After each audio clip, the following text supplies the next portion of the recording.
આ છે કુંદનબેનની ચાલ જ્યારે એ અમારા કલ્યાણ સેન્ટર પર આવ્યા અને હવે આ છે એમની ચાલ 10 દિવસ સારવાર લીધા બાદની. તો ચાલો આપણે એમનું સફર સાંભળીએ. મારું નામ કુંદનબેન સુરેશભાઈ સોની, મારું નામ સુરેશભાઈ માસુકલાલ સોની. અમે અમદાવાદથી આવીએ છીએ. અમદાવાદથી. મને ઢીચણનો દુખાવો હતો, ઘસારો છે ઢીચણનો અને ડાયાબિટીસ માટે ચાલવામાં મને તકલીફ પડતી હતી અને ખભા બહુ દુખતા હતા. કુંદનબેન જ્યારે કલ્યાણમાં આવ્યા એમને ખૂબ તકલીફો હતી, પણ અમારા નિષ્ણાંત ઉપચાર, યોગ, પોષણ અને પ્રેમભર્યા વાતાવરણથી ધીરે ધીરે એમની ચાલમાં ફેર આવ્યો. ડાયાબિટીસમાં ઘટાડો થયો, ખભાનો દુખાવો ગયો, હવે પગલું વધુ મજબૂત છે, સ્મિત વધુ ઊંડું છે.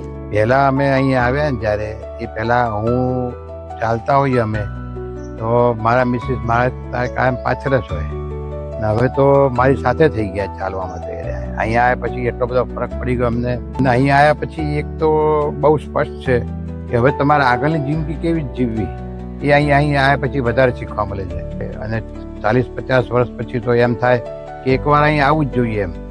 આ છે કલ્યાણ, જ્યાં ઉપચાર દિલથી થાય છે.